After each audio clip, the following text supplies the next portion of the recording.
YouTube, the Sports Freaks podcast. I am the co-host, finally doing the intro. Marcus Martinez here with Patrick Cummings and Cole Adamski. How are we doing, guys? I'm doing great. Great.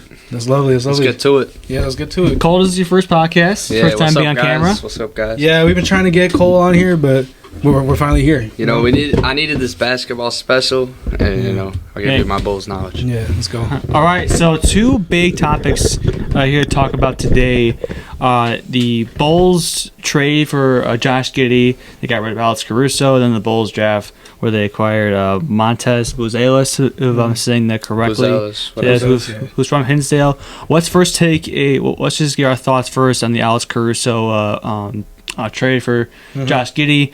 I'll ask the question, Marcos. Does Oklahoma City Thunder, does the Thunder acquiring Alex Caruso all of a sudden make the Thunder a championship contender? Yeah, honestly. Because Alex Caruso is a do-it-all guy. He's magnificent on the defensive end. He can shoot the ball. He can definitely play make. He's just like a great piece any team would be lucky to have. And I just don't like how this trade came out. He also has best 3-point shooting percentage he takes in his career. Yeah, he takes good shots and he makes them. He's very consistent. That's why I loved him as a Bull. Like if you need a big shot, Alex Caruso is that he's there. Yeah, especially that game against Toronto. Yeah. It was like the second game of the season where he got the steal against Scotty Barnes. Or it was Scotty Barnes Siakam, and he got the steal and he got the 3-point for the win. Yeah. All right, Cole? What are your takes? I think Caruso, he's a do-it-all player like Marcos said, but they were a contender this year, right? No. For the Thunder? The Thunder, but I feel like... obviously he takes them to the next level, but I feel like they need another forward to kind of back them up, but they're definitely going to be deadly this year. Yeah, they're better. Especially on the defensive end. Yeah, especially with Lou Dort. Lou Dort. Yeah. And Shagodas Alexander was like one of the best players. He probably should win MVP. He should have. Did you guys hear about the report that the Bulls were offered the 14th pick? I forget what team was that. They were offered the 14th I saw what you're talking pick. about. They were offered the 14th pick for Caruso. Yeah. But would you guys prefer Josh Giddey or? I honestly. So one of the problems that I think a lot of Bulls fans know, if not all Bulls fans know of, is that the Bulls should have gotten Josh Giddey plus a couple first-round draft picks, because the Thunder had a lot of draft picks. Not first round, I'd say just picks in general. Because they got to pay Caruso. Yeah, they got to pay Alex. We still got to pay Alex Caruso. We still got to pay Alex Caruso? Caruso's going to ask for $20 million. Yeah. So. I think he might be on contract. Wait, $20 million for the contract or $20 million per year? That's apparently what he's going to be offered, and he's going to be 30 years old. Yeah. Yeah. I mean, listen, he's 30 years old, but he plays like he's 25. He plays, and he plays hard. That's why both fans loved about him, is that he brought so much energy to the team. That's why I'm not so excited about this trade. It's because it's like I don't know. He's injury prone. Caruso is injury prone. He is injury prone, but it's also I don't know, when he plays, the effect is there. Like you see the impact he has around his teammates and how he is on the court. So I feel like he doesn't. I feel like the I don't know if you heard about the Bulls. Like they offered Zach LaVine. They went to 15 teams, and they couldn't get Zach LaVine on a deal. I saw one trade thing for Zach, like the Kings. It was the Kings. It was the 13th pick. Sacramento. We had the 11th though. I would have stayed. We had the 11th, but we could have got the 13th for Caruso. True. And then we could have got Khalil Ware, who I really liked out of Arizona. Yeah. Indiana. A lot of people from the Midwest liked him. I saw this one trade scenario for Zach LaVine. I do feel that the trading Alex Caruso was very expected. He was a very hot topic player that a lot of teams were looking for, and me and a couple guys talking about it. It's like if you're in a team that's in need of defense like the Thunder, Alex Caruso is your guy. Yeah. There talks about the Lakers possibly getting him. Bring him back. Yeah, bring him back for that 2020 play-in or play-in championship or the bubble round. All right, I'm gonna ask you guys now about the other side of the Bulls. Yeah. Actually, if I could say something real quick about with Zach LaVine, there's a lot of talks about him leaving. I actually want them to trade Zach LaVine. I don't think he's gonna be. This is kind of like a Seth Jones situation. I know it's hockey. Zach LaVine. Dude, this dude's getting paid crazy money. We got to get this dude out of town. But the thing about Zach is that hurt every the thing about Zach is that it's not that necessarily teams won't take him. Is that teams won't take that contract? Yeah, his contract is bad. That's what I'm saying. Yeah, and he's injury prone. Package him up with Yeah. Caruso. But like there's two What mock trade scenarios for Zach LaVine. Shout out to Chicago Bulls Central on Instagram for making this. So it was one with the Kings where the Kings get Zach LaVine, a 2025 first round Portland draft pick. When we get Kevin Huerter, Harrison Barnes, a 2025 and 2027 second round pick. Mhm. I don't really like that one, but the next one I really like. It's with the Jazz. The Jazz get Zach LaVine, the same 2025 Portland first round pick, but we get Colin Sexton and John Collins. I would love that, honestly. Yeah, I heard isn't John Collins and Colin Sexton, they're really good, right? Yeah. What pick do we get? No, they get the 2025 Portland first round. And we only get Sexton and John Collins, yeah. I just feel like they're kind of maxed out, like potential wise, and Portland's gonna be dog water. Yeah, they're not really that good, but it's like So we're gonna get a high pick. I don't. Collins is on a high contract, but I mean they are two players who could come in and get us wins. but out of those two, I'd say the Jazz one is my favorite. That's a good deal if we're trying to contend. I feel like Yeah. if we're keeping LaVine, I mean that could be if we're forced to keep LaVine, that's a deal that we could. Two other things as well. Vucevic is also around the trade market, but I don't think anybody's going to take him. Yeah. Dude, what's your thoughts on Vuce? You like him? I do not. He's so streaky. Yes, he's too streaky. He had a terrible year in terms of 3-point shooting. He just doesn't play defense well. And the problem I have with him is that he doesn't play physical at all. Yeah, he's Asian. It's like against like Giannis and then like other big where you big have to play centers. physical. Yeah. Like one thing I've said, I told you many times. I feel like his natural position is the power forward position, instead of the center position. But he's too old. He's not that good of a defender. He's not a good defender. Exactly, he's too old. He can't really dominate the paint. So that's why I put him at the power forward position, where it's like a lighter role, paint wise. But it's not like he's not really that good of a rebounding offensively wise, and he's not that good of a defender in the paint. So it's like he has no real paint presence. I will say this Bulls defense is going to take a step down in defense this year. Oh yeah, a big time step down. The thing about this trade as well is that we traded our few solid defenders. Yeah, well, it's Alex Caruso, and like my second best defender on the team is probably Ayo Dosunmu. He's a good. And then and obviously Lonzo Ball. Lonzo Ball's coming back. Too. Lonzo Ball's coming back. He will. Yeah, he will. But also Patrick Williams. No, he might go. Yeah, they're also rumoring that Patrick Williams might go as well. I don't know. I feel like give him another year. Like he doesn't have. Who's the coach? Who was our coach before Billy Donovan? Pat Boyle? Or no? Jim Boyle. Yeah, Jim Boyle. Jim Boyle messed up. Pat Boyle was like one of the Hawks. Jim Boyle. Yeah, like when Pat Williams was a rookie, he was coaching and he messed up his development. He messed up his confidence big time. Why did we draft that guy for? I don't know. Pat Williams or why did we draft that guy for? Pat Williams? You kidding me? Yeah. You kidding me? Who went after him in that draft? What draft was that? But like one thing what about like was that? I have no idea actually. Pat Williams. I think that might have been 2019 actually. I don't know. Yeah, something like that. I think it was. But with like with the trade again, like one thing I don't like about the trade is that Josh Giddey. I understand he's young. He's 21. Yeah, but that's what I asked. His only strength is passing. He's not that good of a shooter. He's a liability on defense. Do you think that like he can, however, like put a glimmer of hope into the future for the Bulls? Only thing I really see with Josh Giddey is that he's young. He's just young. If he needs to be better shooting wise, and he needs to develop some sort of defensive edge. Well, and we'll see if he plays point guard and then Kobe White can play shooting guard. I feel like he could be deadly in that role. I think Kobe White's better at shooting guard wise, but if we keep Zach LaVine, then what? Well, I mean, I hope they don't keep Zach LaVine. Yeah, I don't.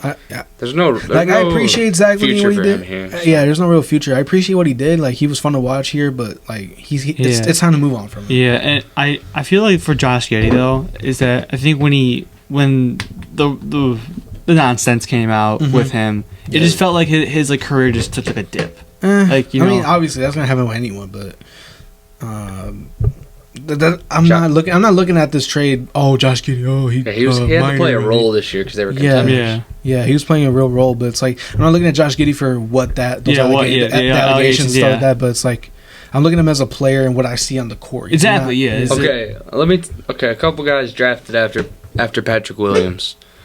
Oh my. Onyeka Okongwu. Onyeka is not that good, actually. I mean, he's a role player. We could use Obi him. Toppin. We could use him. Obi Toppin. Jalen Smith. Tyrese Haliburton. He was a streaky guy out of the draft, though, so you can see why that was kind of high for him. Yeah.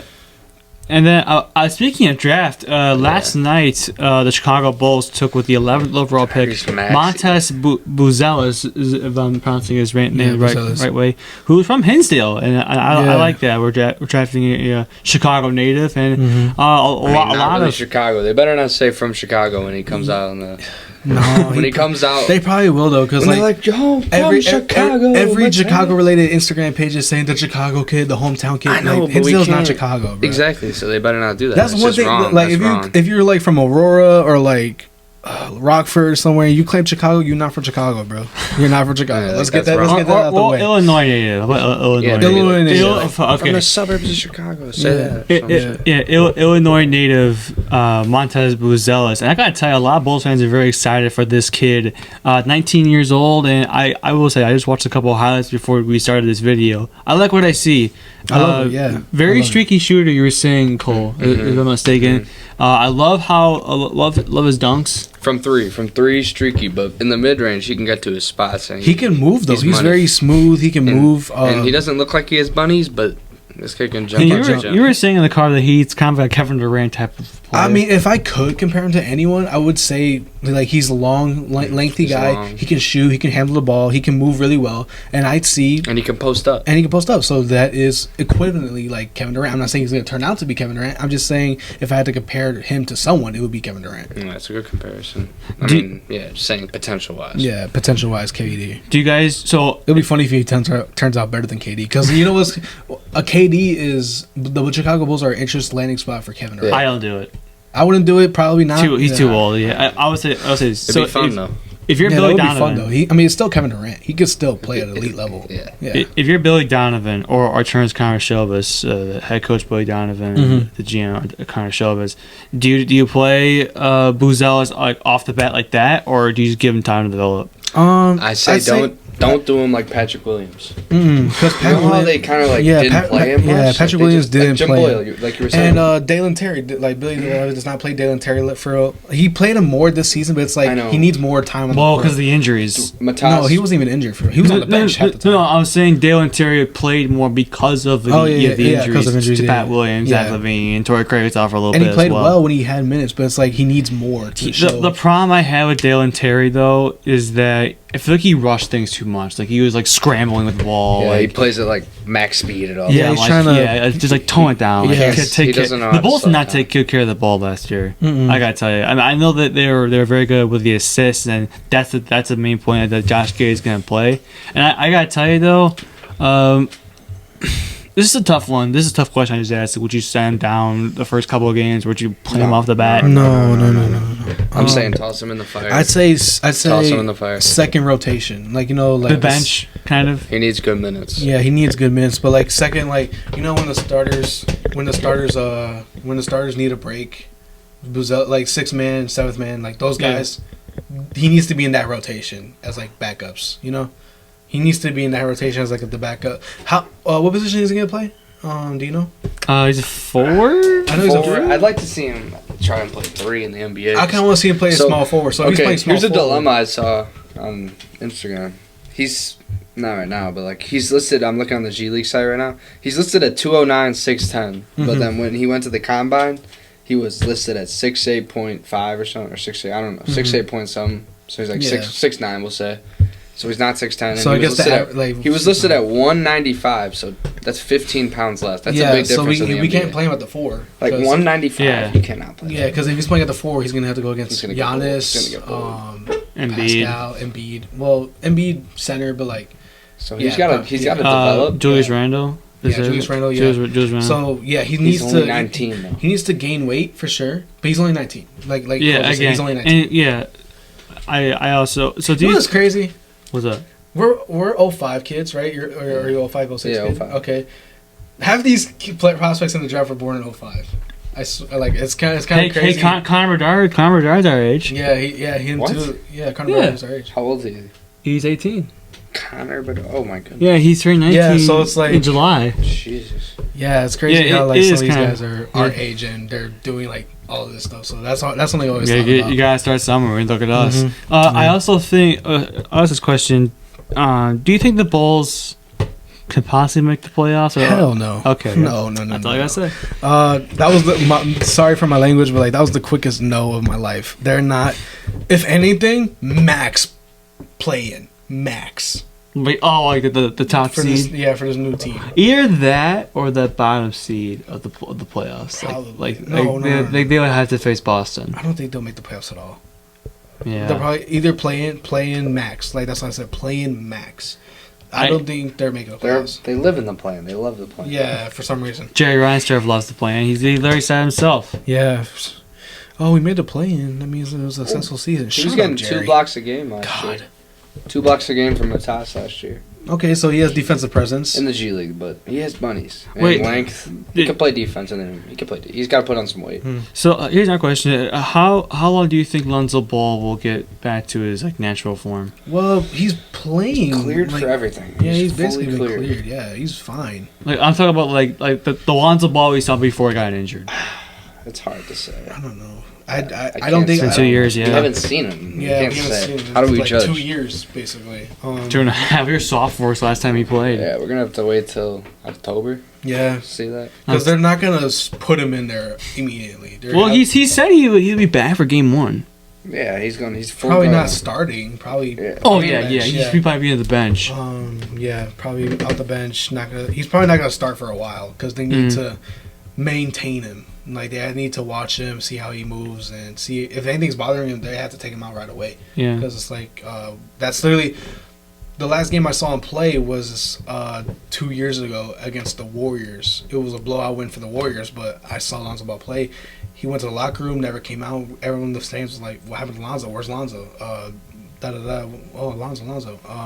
And then I find out he's out for like the rest of the season. I'm like, what the hell happened? Like, Yeah. where did he go? Like, And what he's the heck had injury. He's been injury prone for also. A long he's been time. struck with bad luck. It sucks. That sucks. Especially like where he came from. Like he was a highly regarded high school recruit. Went to UCLA, dominated.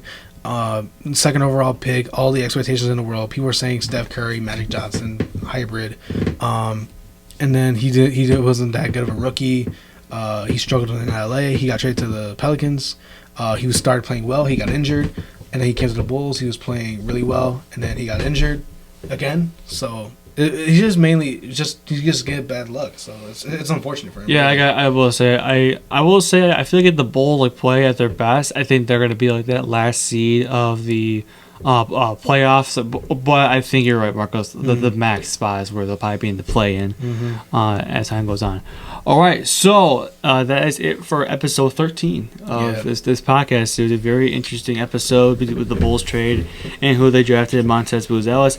Next episode, where we're talking about some Blackhawks. They recently had a big trade, and as the time we were recording, the draft is tomorrow, June 28th.